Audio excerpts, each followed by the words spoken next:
अस्सलाम वालेकुम students, welcome to my channel. आज हम EDUA 430 का लेक्चर नंबर 3 स्टार्ट करने लगे हैं। मिड टर्म प्रिपरेशन के हवाले से ये लेक्चर जो है स्टार्ट किया जा रहा है। इस लेक्चर में टॉपिक नंबर 11 से लेके टॉपिक नंबर 15 तक कवर किया जाएगा। ठीक है, तो चलिए स्टार्ट करते हैं टॉपिक नंबर 11 के साथ। और इसमें हम stakeholder engagement in early childhood education के बारे में डिटेल से बात करेंगे। इस टॉपिक में हम समझेंगे कि स्टेक होल्डर्स जैसे teachers, students, parents, school administration और policy makers early childhood education के प्रोसेस में कैसे इन्वॉल्व होते हैं और उनका एंगेजमेंट क्यों जरूरी होता है। ठीक है, सबसे पहले ये समझना जरूरी है कि स्टेक होल्डर्स का एंगेजमेंट क्यों इंपॉर्टेंट होता है। तो एंगेजमेंट इसलिए जरूरी होता है क्योंकि एजुकेशन सिर्फ स्कूल तक लिमिटेड नहीं होती, बल्कि पूरी कम्युनिटी का एक रोल होता है। अगर हम कम्युनिटी को अलग रखकर पॉलिसीज बनाएंगे तो वो पॉलिसीज प्रैक्टिकल प्रॉब्लम्स को सॉल्व नहीं कर पाएंगी। इसलिए कम्युनिटी को इन्वॉल्व करना जो है वो बहुत जरूरी होता है। इस प्रोसेस में पेरेंट्स का रोल जो है वो सबसे ज्यादा इंपॉर्टेंट होता है, क्योंकि पेरेंट्स अपने बच्चों के लिए डिसीजन मेकर्स होते हैं। उनका बेसिक राइट होता है कि जब एजुकेशन से रिलेटेड पॉलिसीज बन रही हो तो उनको भी अपनी राय देने का मौका मिले। जब पेरेंट्स की वॉइस इंक्लूड होती है तो पॉलिसीज ज्यादा रियलिस्टिक और इफेक्टिव बन जाती हैं। स्टेक होल्डर एंगेजमेंट का एक और इम्पोर्टेंट मकसद ये होता है कि स्कूल्स और कम्युनिटी के दरमियान स्ट्रॉन्ग कनेक्शन बनाया जाए। जब स्कूल और कम्युनिटी एक दूसरे से कनेक्टेड होते हैं तो एजुकेशन सिस्टम ज्यादा स्ट्रॉन्ग और इफेक्टिव हो जाता है। इसी तरह कम्युनिटी और स्कूल्स का कनेक्शन पॉलिसी मेकर्स तक भी होना चाहिए, ताकि जो पॉलिसीज बन रही हैं वो ग्राउंड रियलिटीज के मुताबिक हो। अब सवाल ये पैदा होता है कि ये एंगेजमेंट कैसे पॉसिबल होती है। ये जो एंगेजमेंट है ये तब पॉसिबल होती है जब हम सही रिप्रेजेंटेटिव सिलेक्ट करते हैं जो कम्युनिटी को प्रॉपर्ली रिप्रेजेंट कर सकें। जैसे पेरेंट्स और स्कूल एडमिनिस्ट्रेशन के रिप्रेजेंटेटिव्स को पॉलिसी मेकिंग प्रोसेस में इंक्लूड किया जाता है। अगर सिर्फ वो लोग पॉलिसीज बनाएंगे जो ग्राउंड रियलिटी से अवेयर नहीं है तो उनको स्कूल्स के एक्चुअल प्रॉब्लम्स का पता नहीं होगा। ठीक है, फॉर एग्जाम्पल गवर्नमेंट स्कूल्स में अक्सर रिसोर्सेज की कमी होती है, जबकि प्राइवेट स्कूल्स में डायरेक्शन और क्वालिटी इंप्रूवमेंट की जरूरत होती है। इसलिए जरूरी है कि पॉलिसी मेकिंग में वो लोग इंक्लूड हों जो इन इश्यूज को प्रैक्टिकल लेवल पर समझते हैं और उनका सॉल्यूशन सजेस्ट कर सकते हैं। ठीक, स्टेक होल्डर एंगेजमेंट का लास्ट और सबसे इंपॉर्टेंट मकसद जो है वो ये होता है कि ईसी के रिजल्ट्स और प्रोसेसेस को इम्प्रूव किया जाए। जब टीचर्स, पेरेंट्स और एडमिनिस्ट्रेशन मिलकर काम करते हैं तो बच्चों की लर्निंग क्वालिटी इंप्रूव होती है और एजुकेशन सिस्टम जो है वो स्ट्रॉन्ग हो जाता है। ठीक है जी, आगे हम बात करते हैं strategies for stakeholder engagement in ECE। ठीक है, ये स्ट्रेटजीज ICT के जरिए स्टेक होल्डर्स को कनेक्ट करने में बहुत मददगार होती हैं। ठीक है, सबसे पहली स्ट्रेटजी है क्लियर कम्युनिकेशन चैनल्स एस्टैब्लिश करना।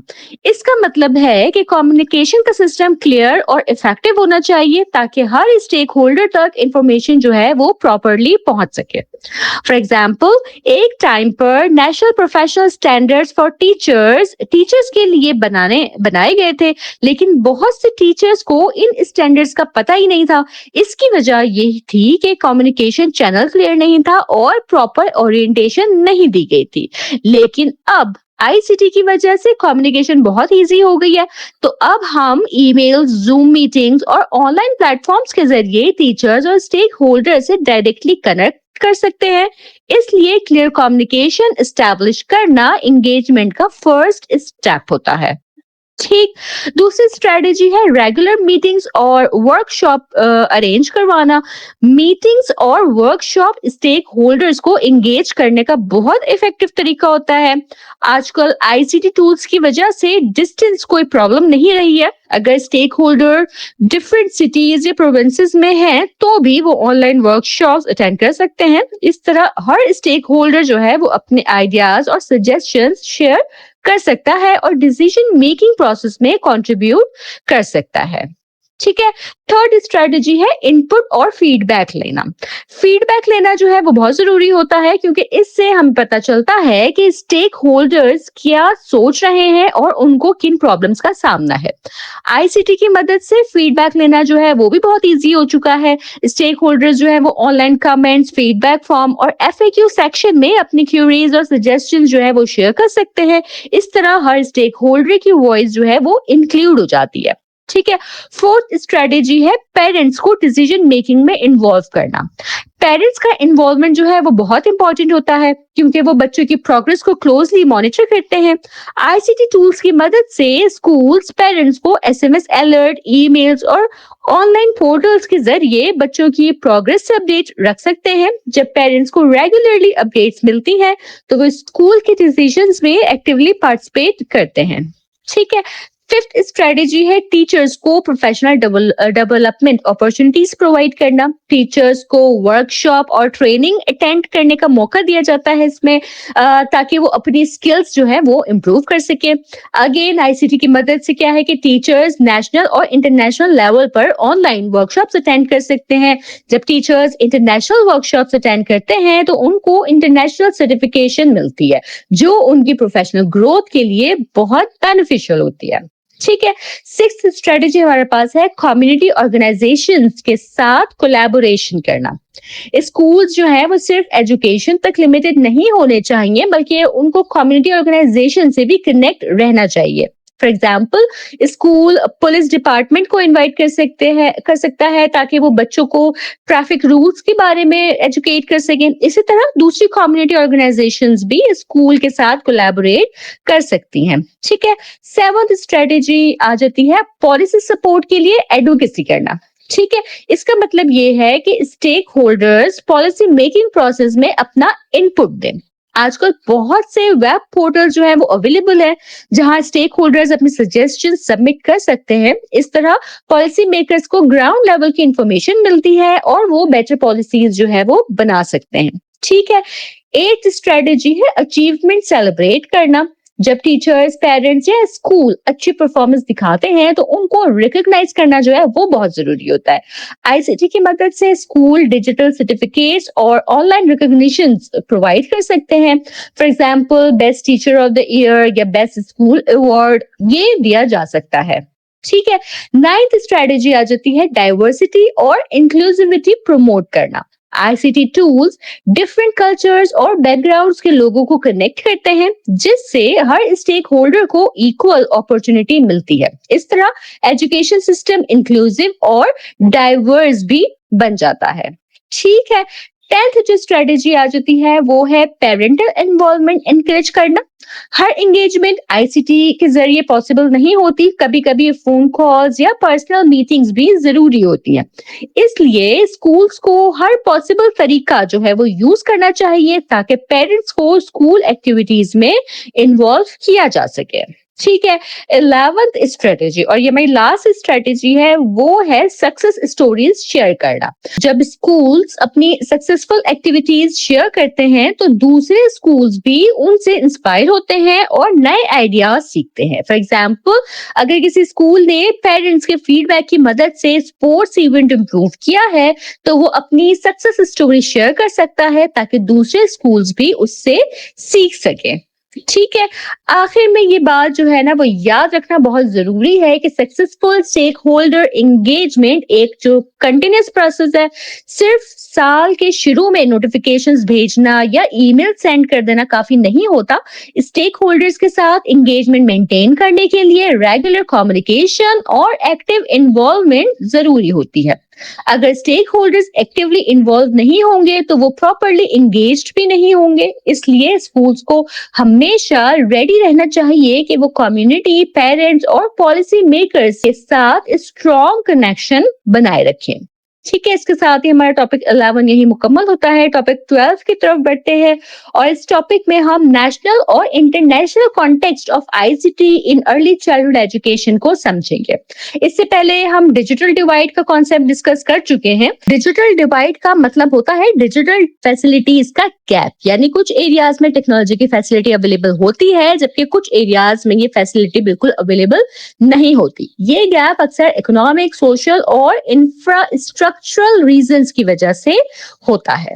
अब यहाँ एक बहुत इंपॉर्टेंट सवाल जो है वो ये पैदा होता है कि डिजिटल डिवाइड एजुकेशन को कैसे इफेक्ट करता है।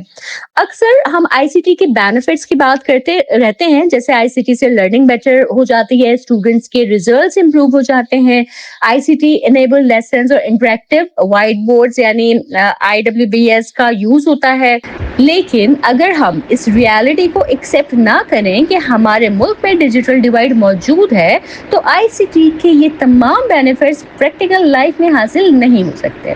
इसलिए इस टॉपिक का मेन पर्पस ये समझना है कि इंटरनेशनल और नेशनल लेवल पर डिजिटल डिवाइड की सिचुएशन क्या है और हम किस पोजीशन पर खड़े हैं।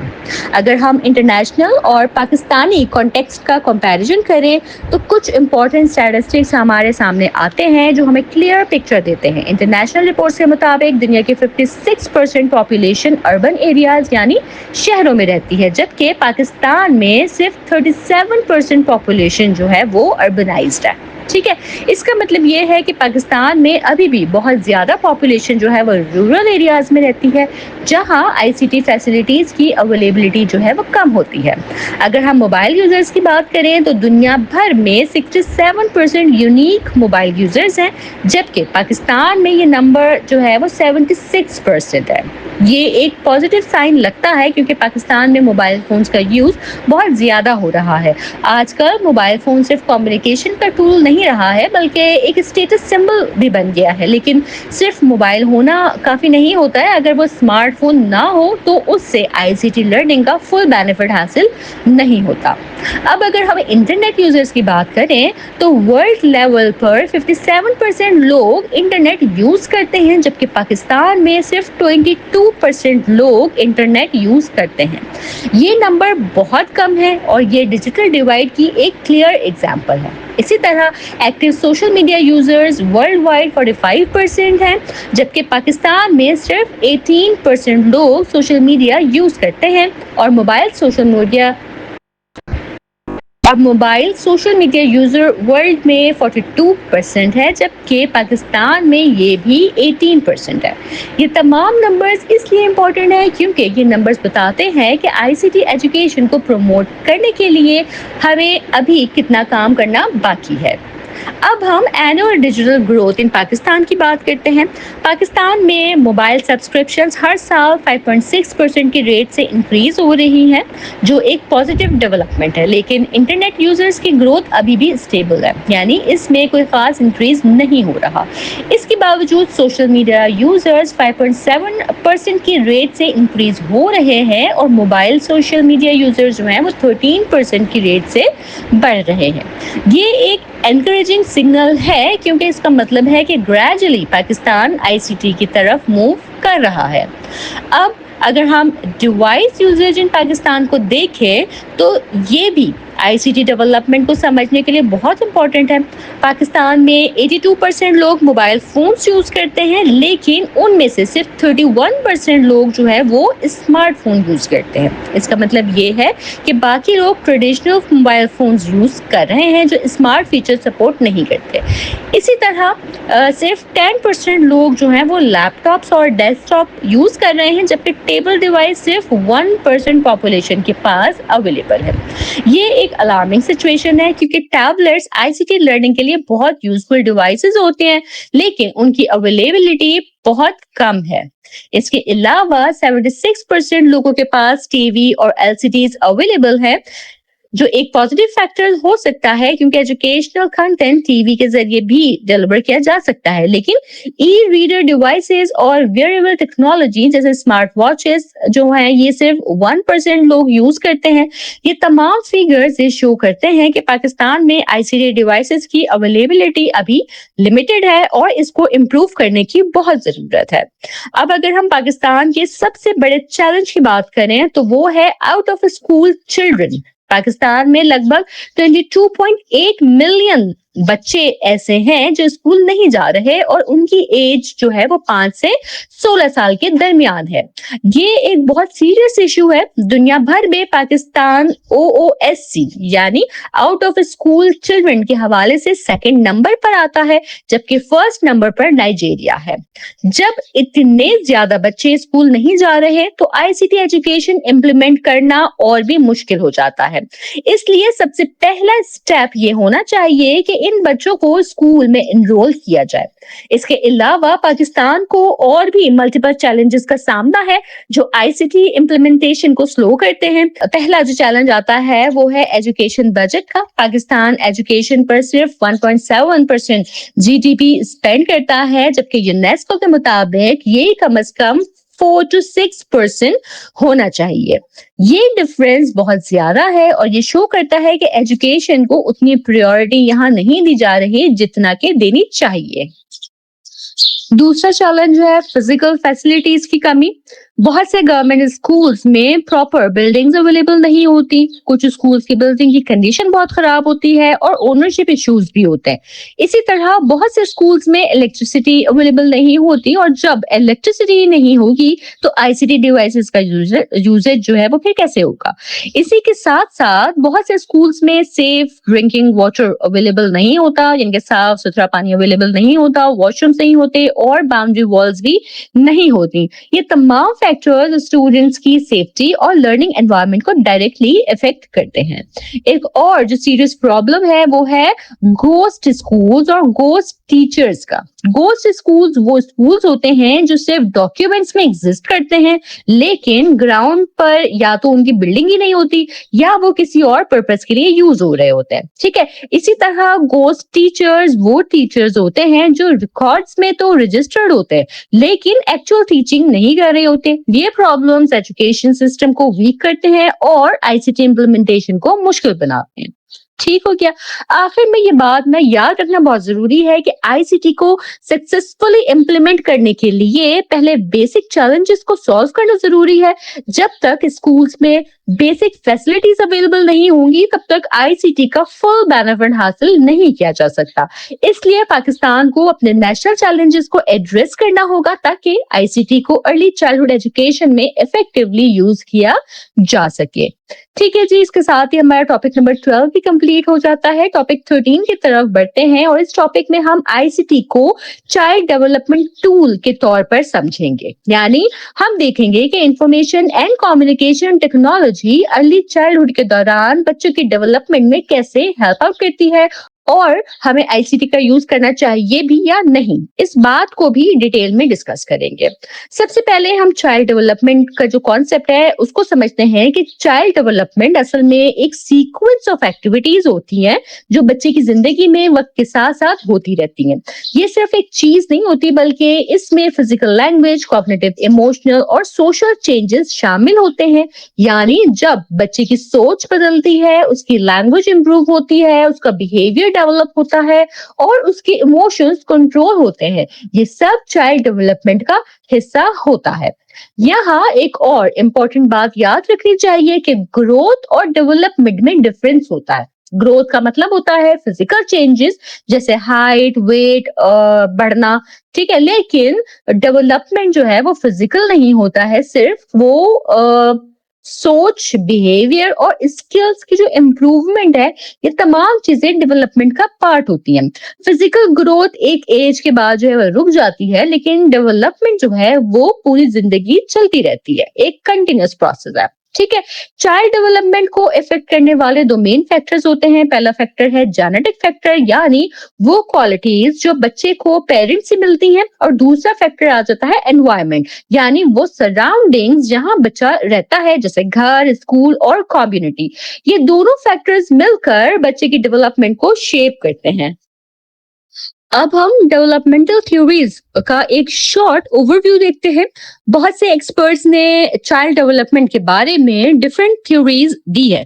शुरू की थ्योरीज में बच्चों को लिटिल एडल्ट्स समझा जाता था, यानी उनको छोटे एडल्ट्स की तरह ट्रीट किया जाता था। लेकिन 20th सेंचुरी में ये कॉन्सेप्ट चेंज हुआ और बच्चों की इमोशनल, सोशल और कॉग्निटिव डेवलपमेंट को इम्पोर्टेंस दी जाने लगी। आजकल की थ्योरी ज्यादा फोकस करती है डेवलपमेंटल माइलस्टोन्स पर, यानी वो स्पेसिफिक स्किल्स जो बच्चे एक सर्टेन एज पर अचीव करते हैं। फॉर एग्जाम्पल, सिगमंड फ्रॉड और एरिक एरिक्सन ने डेवलपमेंट पर काम किया। एरिक्सन की साइको सोशल डेवलपमेंट थ्योरी बहुत फेमस है, जो इमोशनल और सोशल डेवलपमेंट पर फोकस करती है। इसी तरह वेस्टर्न और स्किनर ने बिहेवियरल थ्योरी दी, जिसमें एनवायरनमेंट का रोल बहुत इंपॉर्टेंट माना गया। जेन प्याजे ने कॉग्निटिव डेवलपमेंट थ्योरी दी, जो बच्चों की थिंकिंग और रीजनिंग स्किल्स पर फोकस करती है। जॉन बॉलबे ने अटैचमेंट थ्योरी दी, जिसके मुताबिक अर्ली चाइल्डहुड में केयर गिवर्स के साथ जो अटैचमेंट होती है वो एडल्ट लाइफ पर भी इफेक्ट करती है। इसी तरह सोशल लर्निंग थ्योरी और सोशो कल्चरल थ्योरी जो लेव वाइगोत्स्की ने दी, हैंड्स ऑन लर्निंग और सोशल इंटरेक्शन की इंपॉर्टेंस को हाईलाइट करती है। इसके बाद हम आगे बढ़ते हैं और अब हम समझेंगे कि आईसीटी चाइल्ड डेवलपमेंट में कैसे हेल्प करती है। आईसीटी बच्चों के डेवलपमेंट के बहुत से एरियाज में हेल्प आउट करती है। सबसे पहले आ जाता है कॉग्निटिव डेवलपमेंट का एरिया, यानी बच्चों की थिंकिंग और रीजनिंग स्किल्स को स्ट्रॉन्ग बनाती है। आईसीटी क्रिएटिव डेवलपमेंट को भी सपोर्ट करती है, जहां बच्चे अपनी क्रिएटिविटी को एक्सप्लोर करते हैं। इसी तरह फिजिकल डेवलपमेंट में भी ये हेल्प करती है, जब बच्चे इंटरैक्टिव गेम्स और एक्टिविटीज करते हैं। आईसीटी कम्युनिकेशन और लिटरेसी स्किल को भी इम्प्रूव करती है। बच्चे आईसीटी के जरिए लैंग्वेज डेवलपमेंट, यानी स्पीकिंग, रीडिंग और राइटिंग स्किल्स को एनहेंस करते हैं।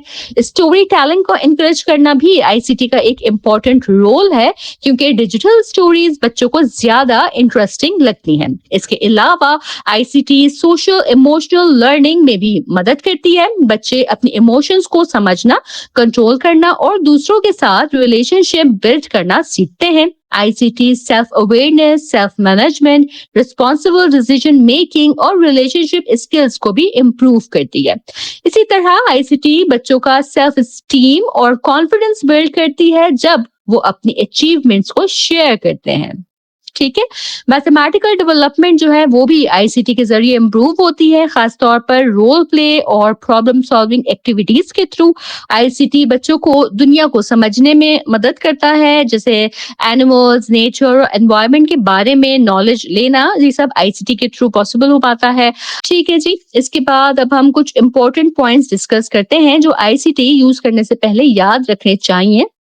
तो इसमें सबसे पहला पॉइंट आ जाता है कि आईसीटी को सपोर्ट टूल के तौर पर यूज करना चाहिए, ना कि फाइनल गोल के तौर पर। यानी आईसीटी लर्निंग को सपोर्ट करे, लेकिन बच्चे का मेन फोकस लर्निंग ही हो। ठीक है। दूसरा पॉइंट है कि कई पेरेंट्स और टीचर्स को लगता है कि आजकल के बच्चे बहुत जल्दी और बहुत तेज सीख रहे हैं, लेकिन ये फीलिंग अक्सर एडल्ट्स की होती है, बच्चों की नहीं। बच्चे अपने एनवायरनमेंट के मुताबिक नेचुरली ही सीखते हैं। तीसरा पॉइंट आ जाता है कि हमें अपने एटीट्यूड को चेंज करना चाहिए और बच्चों की दुनिया को समझना चाहिए। अगर हम सिर्फ अपने जमाने से कंपेयर करते रहेंगे तो हम बच्चों की एक्चुअल नीड्स को नहीं समझ पाएंगे। एक और इम्पॉर्टेंट बात ये है कि केयर गिवर की रिस्पॉन्सिबिलिटी होती है कि वो बच्चे को गाइड करे जब तक वो इंडिपेंडेंट ना हो जाए। हमें बच्चों को कमांड और कंट्रोल करने के बजाय गाइड और फैसिलिटेट करना चाहिए। रिसर्च के मुताबिक वो बच्चे जो गाइड किए जाते हैं वो फ्यूचर में ज्यादा इंडिपेंडेंट एडल्ट्स बनते हैं। सबसे लास्ट और इम्पोर्टेंट जो पॉइंट आ जाता है वो ये है कि आईसीटी का यूज बैलेंस में होना चाहिए।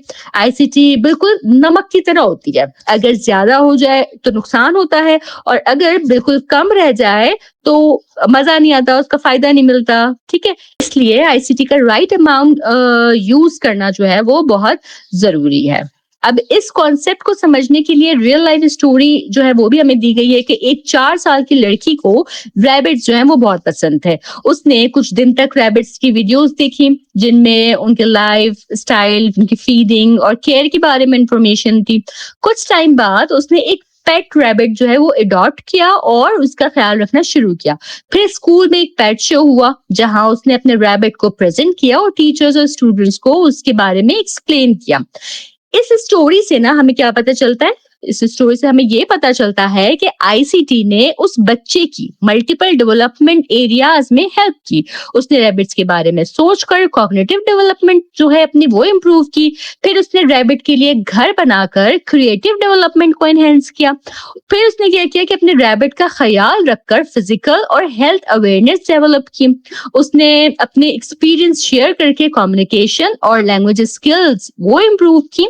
इसी तरह उसने पेट शो में पार्टिसिपेट करके कॉन्फिडेंस और सेल्फ स्टीम बिल्ड की।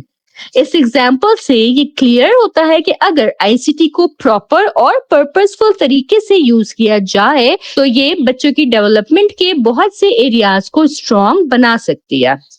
ठीक है, इसके बाद हम आगे बढ़ते हैं टॉपिक नंबर 14 की तरफ, और इस टॉपिक में हम देखेंगे कि आईसीटी और कॉग्निटिव डेवलपमेंट एक दूसरे से कैसे रिलेट करते हैं और आईसीटी का बच्चों की सोच पर क्या असर होता है। कॉग्निटिव डेवलपमेंट का मतलब है बच्चे का सोचना, मसले हल करना और अपने आसपास की दुनिया को समझना। ये तमाम प्रोसेसेस बच्चे के दिमाग में होते हैं। पैदाइश से लेकर 5 से 8 साल तक बच्चों की कॉग्निटिव डेवलपमेंट जो है वो तेजी से बढ़ती है और आईसीटी इसमें कुछ हद तक मदद कर सकती है। यहाँ बेबीज और स्क्रीन्स की बात करें तो छोटे बच्चों और स्क्रीन पर अभी जो है वो ज्यादा रिसर्च अवेलेबल नहीं है, इसलिए स्क्रीन्स का इस्तेमाल एहतियात से ही करना चाहिए। रिसर्च के मुताबिक 2 साल से कम उम्र जो बच्चे होते हैं उनके लिए स्क्रीन यूजफुल नहीं होती। उन्हें ज्यादा फिजिकल इंटरेक्शन और एनवायरनमेंट से सीखने की जरूरत होती है। स्क्रीन टाइम की वजह से पेरेंट चाइल्ड इंटरेक्शन जो है ये कम हो जाता है, जो कॉग्निटिव डेवलपमेंट को इफेक्ट करता है। स्क्रीन एक्सपोजर जो है ये बच्चों को डिस्ट्रैक्ट करता है और वो टॉयज के साथ लंबे टाइम तक फोकस नहीं कर पाते। अगर बच्चे एक ही टॉय से लंबे वक्त तक खेलते हैं तो ये हेल्दी फोकस की निशानी होती है। ठीक है, कॉग्निटिव डेवलपमेंट माइलस्टोन की बात करते हैं और यहाँ आईसीटी का रोल भी देखते हैं। तो from birth to 3rd month की अगर बात करें तो इस स्टेज पर ना आईसीटी की जरूरत नहीं होती। बच्चे फीडिंग के लिए रूटिंग और सकिंग करते हैं, आवाजों में फर्क महसूस करते हैं, करीब चीजों को देख सकते हैं, मूविंग ऑब्जेक्ट्स पर फोकस करते हैं, फेसेस को पहचानते हैं, टेस्ट में फर्क कर सकते हैं, फेशियल एक्सप्रेशंस से रिएक्शन देते हैं। ठीक है, इस स्टेज पर आईसीटी जो है ये रिकमेंडेड नहीं होता। ठीक है, 3 to 6 मंथ की बात करें तो इस स्टेज में बच्चे फेशियल एक्सप्रेशंस इमिटेट करते हैं, यानी नकल कर सकते हैं। ठीक है, पहचानी हुई आवाजों पर रिएक्ट करते हैं, फैमिलियर फेसेस पहचानते हैं, दूसरों के फेशियल एक्सप्रेशंस का जवाब देते हैं। आईसीटी की जरूरत अभी भी मिनिमल होती है, इस स्टेज पे भी आईसीटी नहीं रिक्वायर्ड है। ठीक है, 6 to 9 मंथ की बात करें तो इस एज में बच्चे चीजों को ज्यादा देर तक देखते हैं, ऑब्जेक्ट्स में डिफरेंसेस पहचानते हैं, लिविंग और नॉन लिविंग चीजों में फर्क समझने लगते हैं, साइज देखकर डिस्टेंस का अंदाजा लगाते हैं। ठीक है, 1 to 2 ईयर की बात करें तो इस एज में डेवलपमेंट बहुत तेजी से हो रही होती है। बच्चे सिमिलर ऑब्जेक्ट्स पहचानते हैं, एडल्ट्स के एक्शन और लैंग्वेज इमिटेट करते हैं, एक्सप्लोरेशन से सीखते हैं, पिक्चर बुक्स में ऑब्जेक्ट्स पहचानते हैं, मी और यू, मैं और तुम वाला जो फर्क है ये समझने लगते हैं, वर्ड्स को समझने लगते हैं। ठीक है, 2 से 3 साल की जो उम्र आ जाती है, इस एज में बच्चे अपने रिफ्लेक्शंस पहचानते हैं, कॉम्प्लेक्स एक्शंस इमिटेट करते हैं, ऑब्जेक्ट्स को उनके यूज से मैच करते हैं, पिक्चर बुक्स में ऑब्जेक्ट्स नेम करते हैं, सिंपल इंस्ट्रक्शंस फॉलो करते हैं, ऑब्जेक्ट्स को कैटेगरीज में सॉर्ट करते हैं, रिंग्स को साइज के मुताबिक अरेंज करते हैं। ठीक है, ये 2 से 3 साल में बच्चे कर पाते हैं। अगला स्टेज आ जाता है 3 to 4 इयर्स का। इस एज में बच्चे व्हाई यानी क्वेश्चंस पूछना जो है शुरू करते हैं, पास्ट और प्रेजेंट का कॉन्सेप्ट समझने लगते हैं, इंस्ट्रक्शन सुनकर सीखते हैं। अटेंशन स्पैन जो है वो 5 से 15 मिनट तक होता है इस एज में बच्चों का। ऑब्जेक्ट्स को साइज और शेप से ऑर्गेनाइज करते हैं, कलर्स के मुताबिक मैचिंग करते हैं। ठीक है, 4 to 5 इयर्स में स्कूल एज के करीब बच्चा हो जाता है। ठीक है, इस एज में पिक्चर बनाते हैं बच्चे और उनको एक्सप्लेन करते हैं, 5 तक काउंटिंग कर लेते हैं, इंसान की सिंपल ड्राइंग बना सकते हैं। ठीक है, लाइक सिर्फ ड्रॉ कर सकते हैं कि स्ट्रक्चर, कलर्स पहचानते हैं, राइमिंग करते हैं, अपने एड्रेस या रहने की जगह बता सकते हैं। इस स्टेज पर आईसीटी जो है वो हेल्पफुल हो सकती है लर्निंग में। ठीक है, कुछ गाइडलाइंस भी हैं केयर गिवर्स के लिए, पेरेंट्स के लिए। ठीक है, गाइडलाइन में सबसे पहली बात हमारे पास आ जाती है लव और केयर सबसे जरूरी है। बच्चों को प्यार और अच्छे मैनर्स से पालना चाहिए, मारना या डांटना कॉग्निटिव डेवलपमेंट को सपोर्ट नहीं करता। ठीक है, फिर आ जाता है न्यू एक्सपीरियंसेस देना जरूरी है। बच्चों को new textures, new smells, new shapes, new objects, इनका एक्सपीरियंस देना चाहिए। ये उनकी लर्निंग को स्ट्रांग बनाता है। ठीक है, थर्ड गाइडलाइन है नॉट व्हाट बट हाउ, कि सिर्फ रिजल्ट नहीं प्रोसेस पर फोकस करें। ये देखें बच्चे ने कैसे सीखा है। ठीक है, फिर आ जाता है होम लर्निंग एनवायरनमेंट बनाएं। घर में लर्निंग अपॉर्चुनिटीज जो है वो ज्यादा दें बच्चों को, बच्चे का इंटरेस्ट डेवलप करें, न्यू एक्टिविटीज और गेम्स को इंट्रोड्यूस करके बच्चों से ज्यादा बात करें, चाहे वो बोल नहीं भी सकते फिर भी उनसे बात करें। रिसर्च के मुताबिक जिन पेरेंट्स ने बच्चों से ज्यादा बात की उन बच्चों की सोशल डेवलपमेंट बेटर होती है। ठीक है, एक्सप्लोरेशन एनकरेज करें, बच्चों को क्वेश्चंस पूछने की आदत डलवाएं, ट्रस्ट का रिलेशनशिप बनाएं, बच्चे को डिसीव ना दें। ठीक है, धोखा ना दें बच्चे को, जो बात कहे उस पे कायम रहें, एक ट्रस्ट बिल्ड करें बच्चे के साथ। ठीक है, बच्चे की सोच समझने की कोशिश करें, उनकी थिंकिंग को समझने की प्रैक्टिस करें। चाइल्डिफाई लैंग्वेज ना करें, यानी वर्ड्स को तोड़ मरोड़ कर ना बोले, करेक्ट प्रोनाउंसिएशन यूज करें। इससे लैंग्वेज लर्निंग जो है वो बेटर होती है।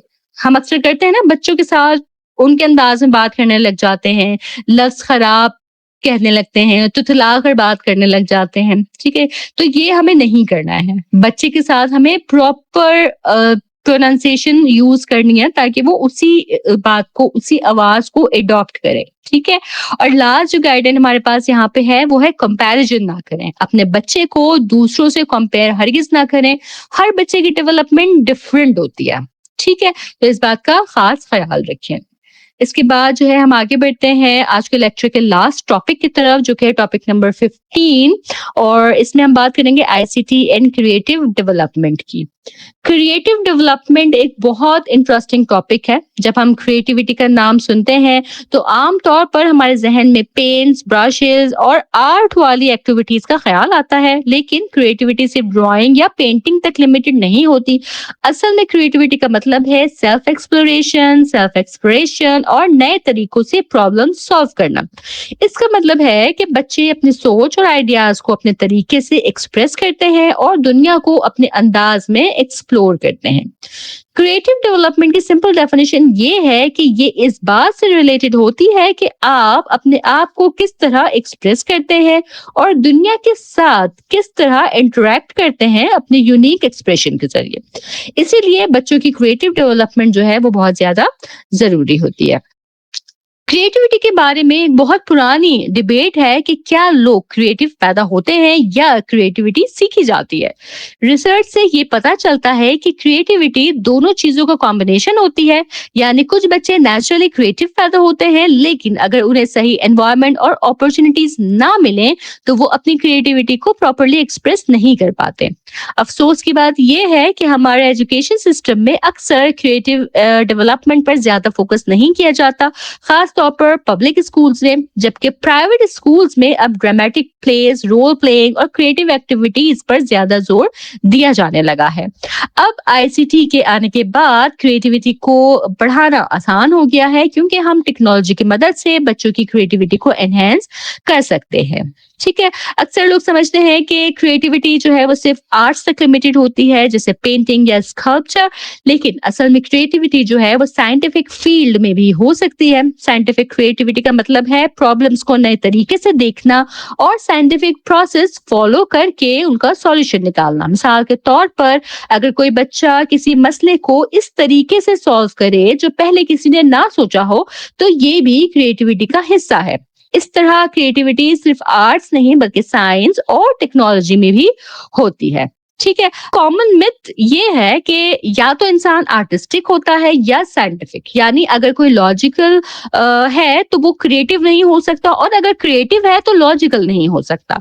लेकिन रिसेंट रिसर्च ने इस मिथ को रिजेक्ट कर दिया है। रिसर्च के मुताबिक ब्रेन में सिर्फ राइट और लेफ्ट साइड का कॉन्सेप्ट ही इंपॉर्टेंट नहीं होता, बल्कि उन दोनों के दरमियान एक एरिया होता है जहां दोनों क्वालिटीज डेवलप हो सकती हैं। इसलिए इंसान एक ही वक्त में आर्टिस्टिक भी हो सकता है और साइंटिफिक भी हो सकता है। क्रिएटिविटी जो है वो किसी एक खास इंसान तक लिमिटेड नहीं होती। हर इंसान क्रिएटिव हो सकता है। कुछ लोग किसी बच्चे को क्रिएटिव कहते हैं, लेकिन वो ये नहीं देखते कि उस क्रिएटिविटी के पीछे एनवायरनमेंट और जेनेटिक्स ये भी एक रोल प्ले करते हैं। फेमस एजुकेशन एक्सपर्ट केन रॉबिन्सन ने 2010 में कहा कि हर इंसान में बहुत ज्यादा क्रिएटिव कैपेसिटी होती है, चैलेंज सिर्फ ये होता है कि उसे डेवलप कैसे किया जाए। इसका मतलब ये है कि अगर बच्चों को सही एनवायरनमेंट और अपॉर्चुनिटीज दी जाए तो उनकी क्रिएटिविटी आसानी से डेवलप हो सकती है। 21st सेंचुरी में क्रिएटिविटी एक बहुत जरूरी स्किल बन चुकी है। आज के दौर में सिर्फ नॉलेज काफी नहीं है, बल्कि क्रिएटिविटी, कोलैबोरेशन और लाइफ स्किल्स भी बहुत इंपॉर्टेंट है। दुनिया जो है ये तेजी से चेंज हो रही है और नए प्रॉब्लम्स रोजाना सामने आ रहे हैं। इन प्रॉब्लम्स को सॉल्व करने के लिए क्रिएटिव थिंकिंग जरूरी होती है। आजकल ये बिलीफ भी कॉमन है कि फ्यूचर की बड़ी डिस्कवरीज उन लोगों की तरफ से होंगी जो अलग अलग चीजों के दरमियान नए कनेक्शंस बना सकते हैं, और ये तभी पॉसिबल होता है जब सोच में क्रिएटिविटी और प्लेफुलनेस हो। ठीक है। सोशल साइकोलॉजिस्ट ग्राहम वेल्स ने क्रिएटिविटी के 4 बेसिक स्टेजेस बताई थी जो क्रिएटिव प्रोसेस को समझने में मदद करती हैं। पहली स्टेज है प्रिपरेशन। प्रिपरेशन वो स्टेज है जहां आप किसी क्रिएटिव काम को स्टार्ट करने से पहले उसका प्लान बनाते हैं। मिसाल के तौर पर अगर आप पेंटिंग करना चाहते हैं या कोई स्टोरी लिखना चाहते हैं, तो सबसे पहले आप सोचते हैं कि कैसे स्टार्ट करना है और क्या करना है। ये प्लानिंग वाली स्टेज जो है ये प्रिपरेशन कहलाती है। ठीक है। इसके बाद सेकंड स्टेज आ जाती है इंक्यूबेशन। ठीक है। इंक्यूबेशन एक इंटरेस्टिंग स्टेज होती है। इस स्टेज में जब आप प्लानिंग कर चुके होते हैं तो आपका माइंड उस काम के बारे में कंटिन्यूअसली सोचता रहता है, चाहे आप सो रहे हो या किसी और काम में भी बिजी हो। कभी कभी आप नाश्ता करते वक्त या सोते हुए भी नए आइडियाज सोच लेते हैं। ये स्टेज इंक्यूबेशन कहलाती है, जहां आइडियाज ग्रेजुअली डेवलप होते हैं। थर्ड स्टेज आ जाती है इल्यूमिनेशन की। ये वो स्टेज है जहां फाइनल आइडिया सडनली क्लियर हो जाता है, यानी आप डिसाइड कर लेते हैं कि अब इस क्रिएटिव टास्क को किस तरह परफॉर्म करना है। मिसाल के तौर पे अगर आप पेंटिंग अगर आपने करनी है तो आप डिसाइड करते हैं कि वाटर कलर यूज करना है या ऑयल पेंट, और अगर साइंटिफिक प्रॉब्लम सॉल्व करना है तो कौन से इक्विपमेंट उसमें यूज होंगे। ठीक है। तो ये इल्यूमिनेशन की स्टेज होती है। और फोर्थ लास्ट स्टेज आ जाती है वेरिफिकेशन की। वेरिफिकेशन जो है इसमें क्या है कि आप अपने आइडिया को प्रैक्टिकली इम्प्लीमेंट करते हैं और देखते हैं कि वो काम करता है या नहीं। इस स्टेज में आप अपने तमाम आइडियाज को कंबाइन करते हैं और फाइनल रिजल्ट तैयार होता है। नेक्स्ट हम बात करते हैं how ICT can contribute to creative development. ICT बच्चों की क्रिएटिविटी को बढ़ाने में बहुत इंपॉर्टेंट रोल प्ले करती है। सबसे पहली बात ये है कि बच्चे नेचुरली क्यूरियस होते हैं और एक्सप्लोर करना पसंद करते हैं। आईसीटी एप्स, गेम्स और स्टोरी टेलिंग सॉफ्टवेयर बच्चों को नए नए तरीकों से क्रिएटिव एक्टिविटीज करने का मौका देते हैं। डिजिटल वर्ल्ड बच्चों को ऑनलाइन प्लेटफॉर्म्स भी प्रोवाइड करता है जहां वो अपनी क्रिएटिविटी दुनिया के सामने ला सकते हैं। मिसाल के तौर पर बच्चे अपनी पेंटिंग या स्टोरीज ऑनलाइन शेयर कर सकते हैं और दूसरे लोग उन पर कमेंट्स दे सकते हैं। इससे सोशल इंटरेक्शन भी बढ़ता है। रिसर्च ये भी बताती है कि जो स्टूडेंट्स टैबलेट्स यूज करते हैं वो ज्यादा प्लेफुल और क्रिएटिव एक्टिविटीज में इन्वॉल्व होते हैं। लेकिन एक इम्पॉर्टेंट बात यहाँ याद रखनी चाहिए कि आईसीटी को कभी भी रियल एक्सपीरियंसेस का सब्स्टिट्यूट नहीं बनाना चाहिए। मिसाल के तौर पर फिंगर पेंटिंग का रियल एक्सपीरियंस और डिजिटल पेंटिंग का एक्सपीरियंस बिल्कुल डिफरेंट होता है। रियल पेंटिंग में बच्चे कलर्स को टच करते हैं जो उनकी सेंसरी लर्निंग को इम्प्रूव करता है। इसलिए आईसीटी को रियल एक्टिविटीज को रिप्लेस करने के बजाय उन्हें इनहेंस करने के लिए यूज करना चाहिए। ठीक है जी, इसके साथ ही हमारे तमाम टॉपिक्स लेक्चर नंबर 3 के कवर हो जाते हैं। मुझे उम्मीद है कि ये लेक्चर आपको समझ आया होगा। अगर आपकी कोई सवालात, कोई डाउट्स हो तो आप मुझसे कमेंट सेक्शन में पूछ सकते हैं। चैनल सब्सक्राइब नहीं किया है तो इसे लाजमी सब्सक्राइब कर लीजिएगा ताकि मेरे तमाम इंपॉर्टेंट लेक्चर्स इसी तरह आप तक पहुंचते रहे। वीडियो पसंद आए तो लाइक जरूर कीजिएगा और मेरे लेक्चर्स को अपने फेलो स्टूडेंट्स तक भी जरूर पहुंचाइएगा। मैं अपने नेक्स्ट वीडियो के साथ जल्द हाजिर होंगी। तब तक आप सब अपना बहुत ख्याल रखिएगा। अल्लाह हाफिज।